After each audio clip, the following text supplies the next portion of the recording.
Hello, everyone, and welcome to the Hopenning, a place where hope happens when you open your heart and mind to it. We have created a space here that's full of hope, and we are so glad that you have joined us today. I am Fran, and I am a full-time 34-year elementary teacher. I also do part-time rapid transformational therapy, hypnotherapy. My beautiful co-host Marina is a full-time rapid transformational therapist, hypnotherapist, and she is also a singer and she plays with two big bands as well. So Marina lives in southern Alberta and she lives part-time in British Columbia. And I live full-time in northern Alberta, Canada as well. So welcome, welcome, welcome. And Marina, we have an extremely important topic today. um, we're talking about fear. Fear affects all of us, and to some extent or another. Um, what are your thoughts on fear today as we It's go into interesting, Fran. As we go into Halloween, interesting. Um, it's interesting my history with fear, but um, lately I find that a lot of people are trapped in fear. There is the energy crisis, there is inflation, there is not being able to afford living, there is a fear of the future, there is fear of so many things that seems to be going wrong. And I encounter that just about every day. And for myself, I was trapped in a life of fear for a while where I would get depressed and because I kept worrying about the tomorrows.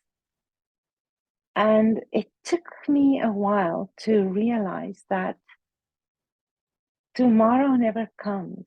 Tomorrow is something that you cannot predict, that the moment that counts is now. So I know we've spoken about fear in one of our previous episodes, but I just thought, maybe it's time to just expand on that, to just revisit that, to just talk about that a little bit more. So tell me about you. What do you think about fear? I agree. Because I work full-time in a school, I see fear. They don't call it fear, though. Kids don't call it fear, they call it anxiety. Hmm. So they have anxiety, so there's all kinds of stuff, right? And parents are also have anxiety and it rubs off on their children. Their children see their parents being anxious. Their parents say, yes, I'm super anxious, I've got anxiety, and soon the kids have anxiety. And it's the parents come to school and say, my child is very anxious. I need that child to take the test in a different location than everyone else, or I need that child to not sit next to that person, or I need that child to meet me at the front doors, right? And they need to have the phone so that they can text me when they need me. And it's becoming out of control. The What we're passing on to children is not healthy attitudes in regards to anxiety and nervousness and fear. It's just really not healthy. Um, if we looked back on our childhoods, and I know this is said to death already, however, we were raised so much different. Um, and we were taught most of the time to really face our fears. We really were taught that. Whereas I don't see that happening today in the majority of students. Majority.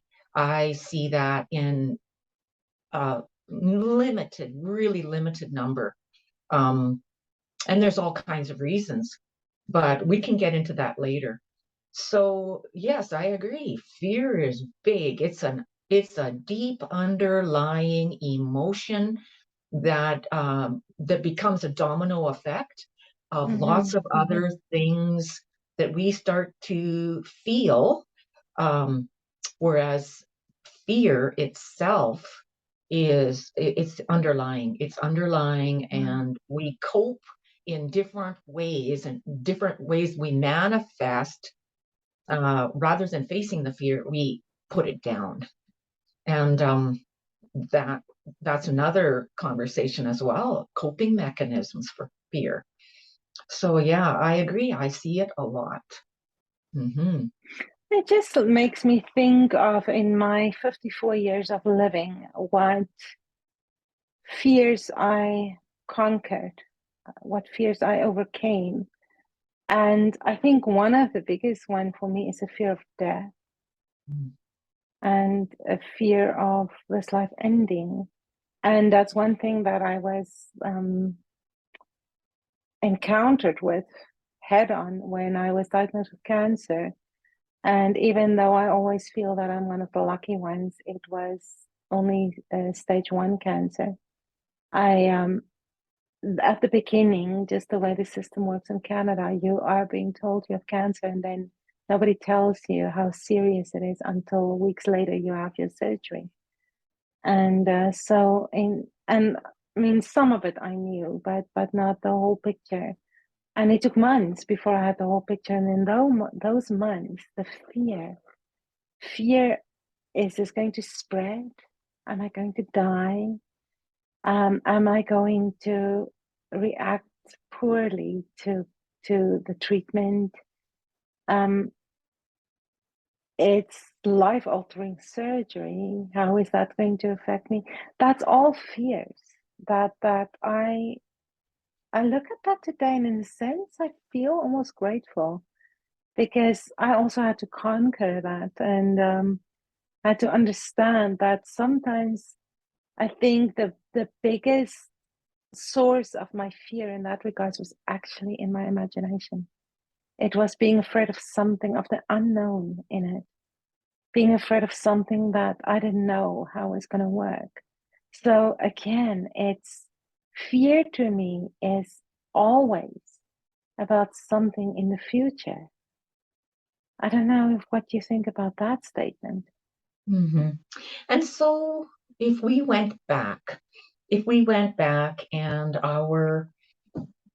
parents, our parents didn't want us doing something, so they would make up a story, like a myth, a story about why you shouldn't do it, why you shouldn't go down the stairs when you're 2 years old. And because, I mean, you're 2 years old, you can't reach the light switch anyway. So the boogeyman is downstairs, right? So you can't go down the stairs because there's a boogeyman. Well, in our little brains, it's like serious. This is serious Right, stuff. There's a right, yeah. boogeyman down there, and you don't go down that stairs because there's a boogeyman. So we grow up knowing there's danger, and then associating our fear with the danger. Well, danger is real, right? Danger is, Right. oh my goodness, there's a car speeding at me going 100, and I'm standing in the middle of the street. Yeah, cortisol kicks in, adrenaline kicks in. We jump to the side, roll, and do a ninja, and we survived, and our heart is racing, and we're sweating, and we're ready to fight, or what we're ready to do whatever we needed to do. I mean, Mm-hmm. that's that basal instinct that's protective. Right. I am like all of that basic instinct kicked in to protect me from impending danger. So fast forward a certain amount of 100,000 years, it could be, people say it's all kinds of different amounts of years, but we're living in 2022 or thereabouts. And we get that rapid heartbeat, we get the sweating, we get the fast, shallow breathing, we get that hit of cortisol and that hit of adrenaline. Your body thinks you need to fight or flee, And yet you're thinking about the cancer that might be killing you. And instead of being dead today from the cancer, it could be in the future, but chances are, probability is it's not going to happen, right? The Mm-hmm. probability is it's not going to really happen. But in the meantime, all that cortisol, all that adrenaline is feeding the negative systems within your body. And so go ahead. I'm also thinking of, you know, things like the fear of other people's opinion. Mm, That's a big one for me, and that's something that I think I deal with mostly in my business. People are afraid to do something because what if somebody else will judge them or make fun of them or tease them or whatever else it is. So it's a less than tangible fear, but I think it's a really big one. and it's a primal fear too, because back a couple 100,000 years ago or so, when we were all tribal people, we did not want to be ostracized from the tribe because the tribe kept us alive. The tribe protected us, fed us, clothed us, gave us shelter. The tribe is, we needed to be within the tribe in order to survive. And if I was ostracized, if I got kicked out of the tribe for whatever reason, I would not survive. So that's a primal basic instinct as well, the fear of rejection, the fear of being laughed at, rejected, not loved. That is all basal, right? Mm-hmm, That's a mm-hmm, basic instinct. So we have evolved. Humanity has evolved because of our ability to use danger, use fear of rejection in an appropriate way. So we are no longer hanging in trees if we believe that, and we're no longer in that tribal group, but our basal instinct is still to, to not be rejected and to not get chased by a saber-toothed tiger that'll probably kill us and eat us. But it hasn't served us well over the last thousands and thousands of years that we're no longer living that way. mm-hmm, mm-hmm. And Very so interesting. it's extremely interesting when you think about that. Right. It's so sad now. So, what do we do about it, Marina? How do we get over that hump? Because if you hadn't have faced your fear, right, you would still be living in South Africa. You would For still sure. be you would still be doing whatever it was you were doing 20 years ago or more. You would still be stuck in that mindset of, I can't be rejected. I'm Mm-hmm. afraid of being laughed at. I'm afraid of being ridiculed. I'm afraid of failure. So I won't try anything. So what did you do? Very good question, Fran, and it's something that I think about a lot. And self-reflection and understanding is power, right? And if we take cancer alone, the understanding of my diagnosis took a lot of the fear away, as well as the right people that came across my path took a lot of the fear away, could give me a lot of answers, could make me feel strong within myself. But the strong within myself is the big thing. I've always had a lot of guts, and but there were also a lot of fear in my life for certain things. There are so many different um, faces of fear. Fear of public speaking. To me, right now, it's fear of being expanded out of my comfort zone. So, what did I do? What do I still do? I meditate a lot. It's like Joe Dispenza says, if you go into a meditation, you don't come out the same person than when you entered. It always made me think of one of my managers at the gym many years ago who said, if you come to the gym feeling like crap about yourself. You feel much better about yourself when you leave. And that's how the way I feel about meditation as well, changing my thoughts. So here's the thing, Fran.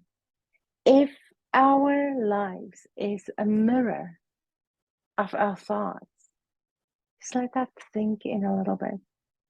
If everything in your life right now is only a mirror of your thoughts, what can you do differently? Can you think differently? I used to have a fear of flying. I would go on the plane and have, I would be petrified. So I would distract myself. I would put on a movie. I would just be completely distracted and think of something else so that I don't think of the fear.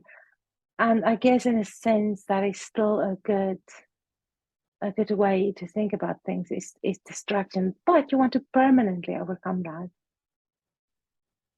Yeah. And I guess a fear of flying tied into a fear of dying. So what did I do? I made peace. I came to peace with this is my life. That's the one thing none of us can avoid. And to make sure that I am in my heart and my soul ready when that day comes. That's a big one. That's a really big one. I had a client recently who struggled sleeping, and she's elderly, and she would not go to sleep. And when we started to really dig into it, it was, but what if? What if I don't wake up? What if I left things in a way that creates chaos for my family who's left behind? What if all the what ifs? And so she deprived herself from sleep just by a thought. The what if is just a thought. So to me, change your thoughts. I always talk about the radio station. If those thoughts in your head is like that radio station you keep on listening to, change the station. Change the station. Change the station to one of absolute gratitude that I'm here in this moment. I'm certain of this moment. I'm not certain of an hour from now.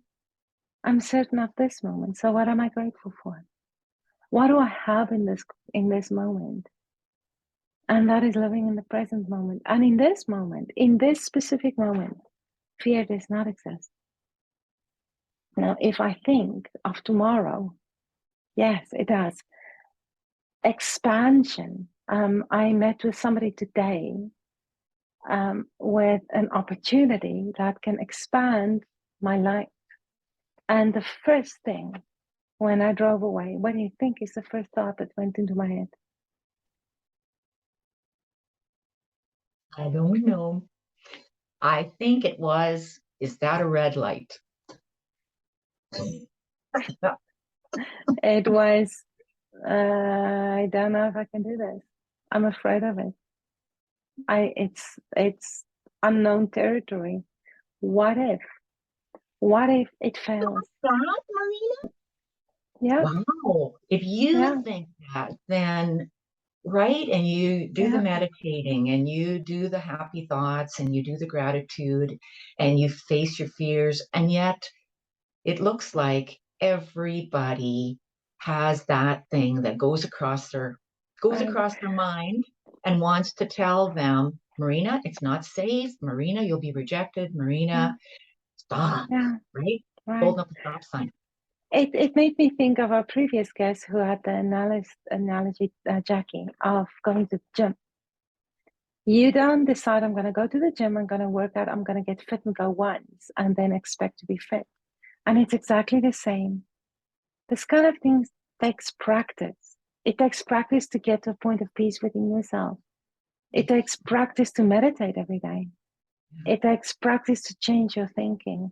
It takes practice to tell that radio station, it's not my thoughts. Mm-hmm. You know And what I really, oh, go ahead. no, no, no. What I really like about changing your thoughts, your beliefs, your attitudes, your emotion is if you change your action, it has this domino effect. So, yes, we want to change our thoughts, beliefs, attitudes, emotions, and actions. But if you change your action first, the rest will change as well. So, you said you used to be super afraid of flying. You got on the plane, didn't you? Yeah. You climbed There the. was 1 year in my life when I traveled a lot for different reasons. Some of it was for work, and I flew 22 times in 1 year. And doing a lot of times, making it familiar, took a lot of that away. And then something that I've learned through RTT was how to change a fear into an excitement. Mhm. Instead of focusing on, okay, what if this plane falls? That's something I cannot control. I can change it to, wow, I cannot wait to watch this movie. I cannot wait to, oh, wow, I'm catching up on all these movies I haven't seen for the longest time. I cannot wait to get to my destination, whatever that reason is. My husband and I are going on a trip in February. And it's one of my bucket list trips. I cannot wait to go there. So instead of worrying, yeah, but what is going to happen with the dog? And what if? No, just turn that into excitement. It's all going to work out. Turn that And into excitement. do you find, like I found when I started to face my fears too, just these baby steps, right? Doing a little baby step. I think I told you that when I was small, tiny, 2 years old, I I think I drowned. I think it was a near death experience, which I actually did drown. But my brother brought me back. He found me. I'm in the water, took me out, and it basically a miracle. But after that, I Mm. was so afraid of water. I would go Yeah. nowhere near water, nowhere, anywhere near water. I wouldn't get in a boat. And that was like that for well, probably until I was a late teenager. But um, when I was a late teenager, I started to hang out with people that made me more brave, that didn't allow me to get into that space where I wouldn't do things. So they just didn't allow me to do it. So, in order to fit in to my friendship group, I had to face my fear.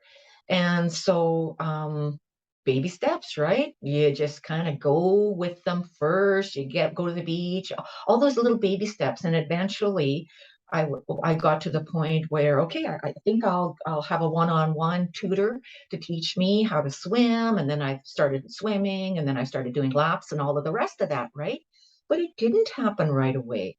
It was baby steps to get me used to, hey, I might be able to do this. And each time we say, I might be able to do this, we're retraining, we're reprogramming. Hey, I might be able to, right? It's not like too afraid to. I might be able to. And one of the things that neuroscience tells us is about fear is to name it. Mm-hmm. So you can call it Joe, Harry, Fran, you can call it Marina, you can call this fear anything you want to, but to actually talk to the fear and say, hey, Fran, I notice you're back. So thank you for being here to protect me, but I've got this. I'll be fine.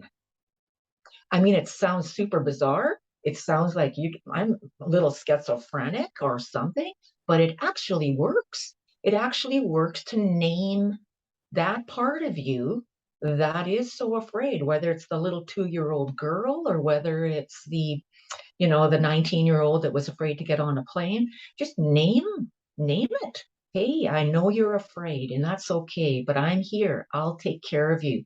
Thank you for keeping Mm-hmm. me safe for a long time. Right.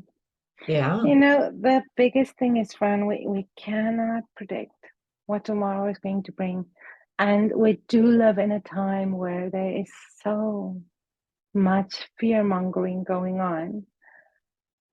And, even um, in and around, if you don't get the COVID jab, this is going to happen. And then other people will say, yeah, but because you got it, you're only going to live for those 2 more years or whatever. So many opposing, fear-mongering ideas that's going on. And that's, I think, one of the most important things is to start to look inward, to start to find that peace within yourself, and to just really let that go, to keep on focusing on that. I love an analogy of, and I think I may have talked about this before. Before I moved to Canada, so 22 plus years ago, I had a recurring dream.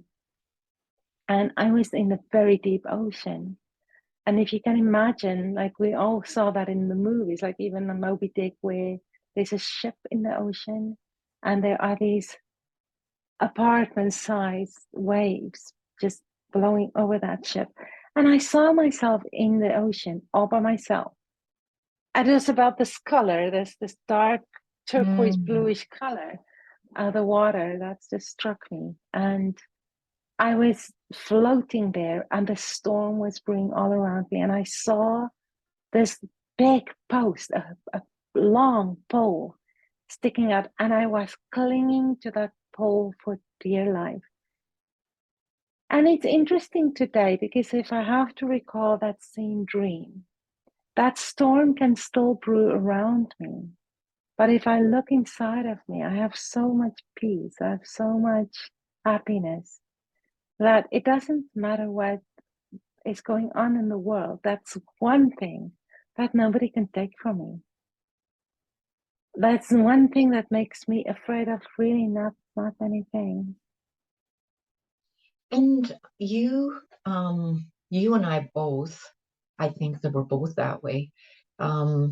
The fear of dying is not what I'm afraid of, right? Not the fear of dying, just because you and I both are in a place where we embrace God, right? We embrace God, and I have total trust in Him. But there are people who aren't in that place yet, and so when we meditate, when you and I meditate, neuroscience again says that we can regulate our own physiology. So we know that when we're afraid, our heart starts beating rapidly and erratically. So rapidly is one thing. You've got the wave going fast, but at about the same height. But erratic means up, down, a little bit up, just erratic. And that erratic heartbeat is the more the science says that erratic heartbeat is what is the fear heartbeat. It's crazy. It's up, down, side, it's everywhere. So in order to regulate that heartbeat, to get it within, the regulated, science says to breathe repeatedly in the same amount of space.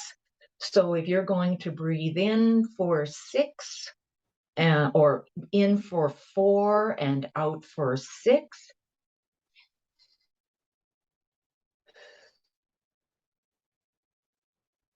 you continue to breathe in for 6 or in for 4 and out for 6. You do this for a minute straight. So it's that when we get into a space of meditation, for me, when I meditate, I have a mantra that I repeat in my mind. So I repeat this mantra in, and then I repeat it going out. So it's the same words that I'm saying, whether I'm going in or whether I'm going out. So when you consciously are creating the breathing that's in, out, rhythmic breathing, that creates a heartbeat that's rhythmic, which creates the cortisol. It downplays the cortisol, and which is quite fascinating to me because we can consciously change our physiology. And if our physiology, the cortisol, the adrenaline, is replaced with endorphins, serotonin, oxytocin, the feel-good hormones, as they get replaced, we can change how we're feeling. So the situation is the same. You still, got the stage 1 cancer, or you've had a diagnosis of cancer.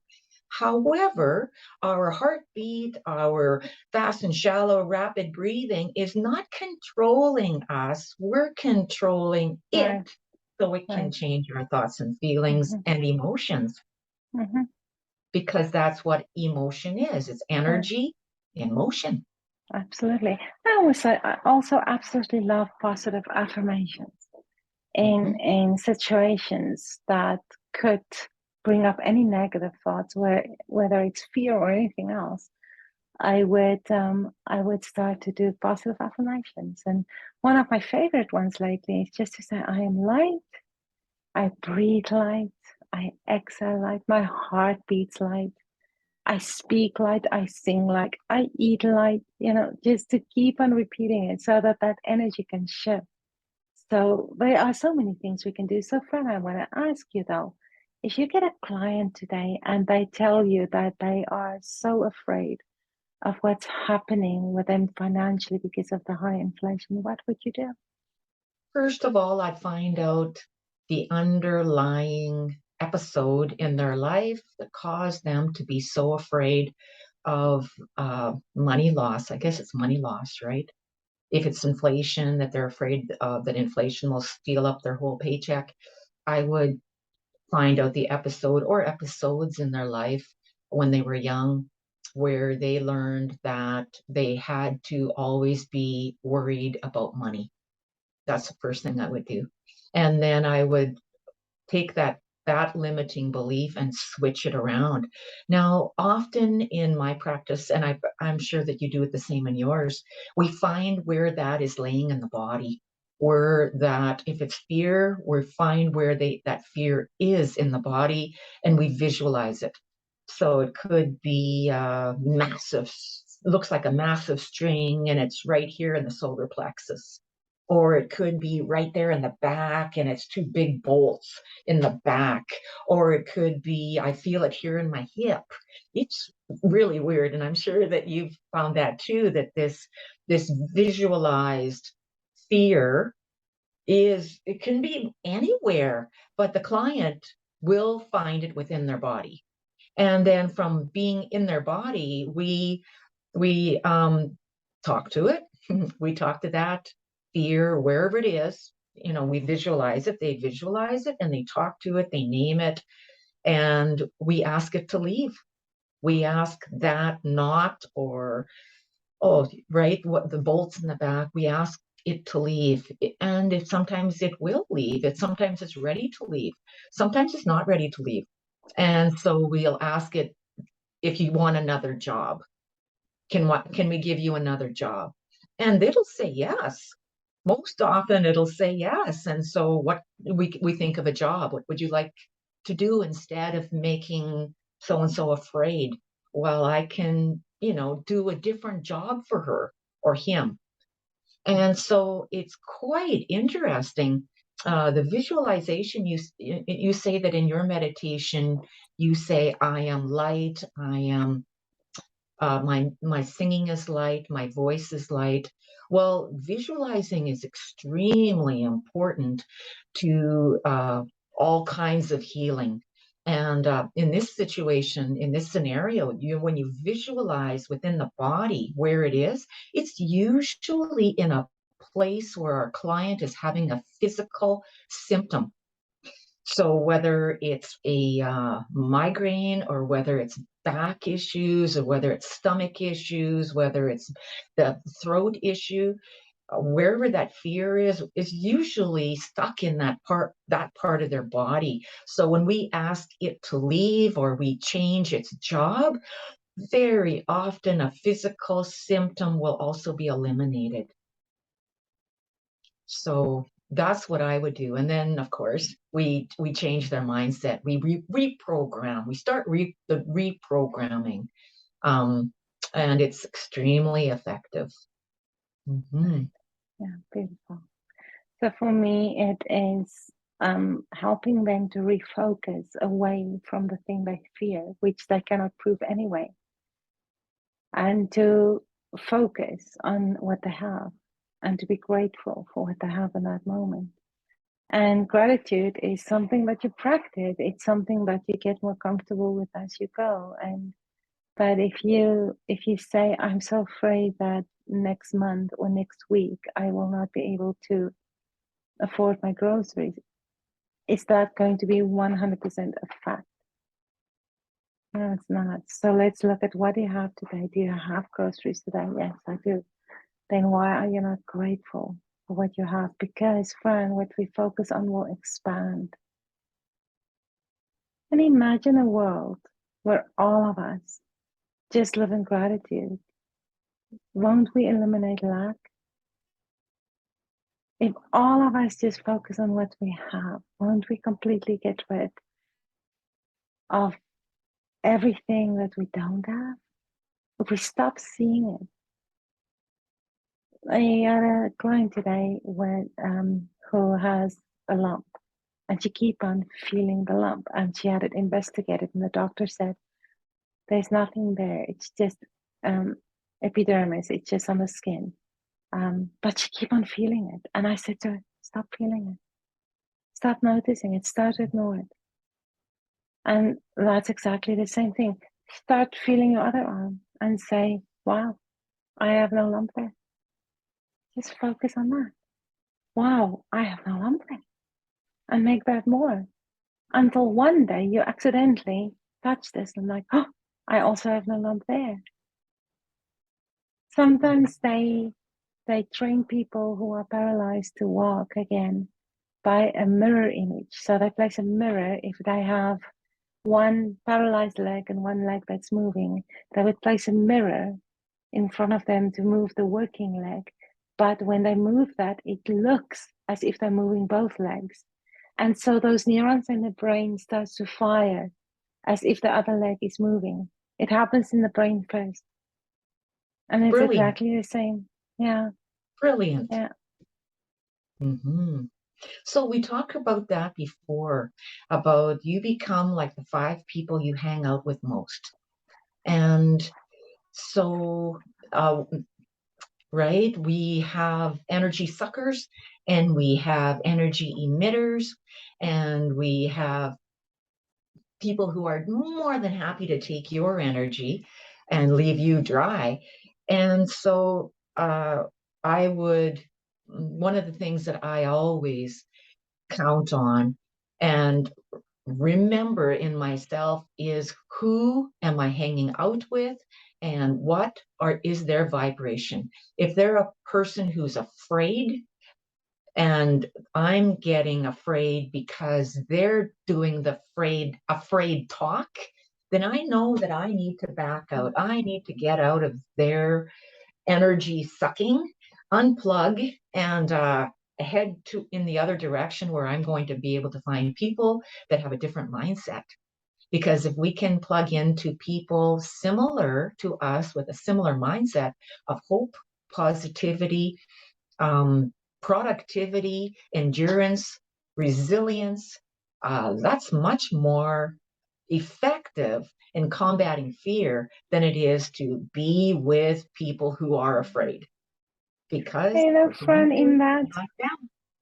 in that there's no judgment. It's just honoring yourself, honoring what certain people would bring out in you, and in honoring yourself, caring enough for you, make the decision to just create a little bit of a distance so that you can keep your peace, so that you can keep being true to yourself. And I think that's one thing that was very hard work for me, and in some situations still are today, where some people can come into my life with whatever they present to me, and immediately I can feel it was like Jackie said last week, the constriction versus the expansion.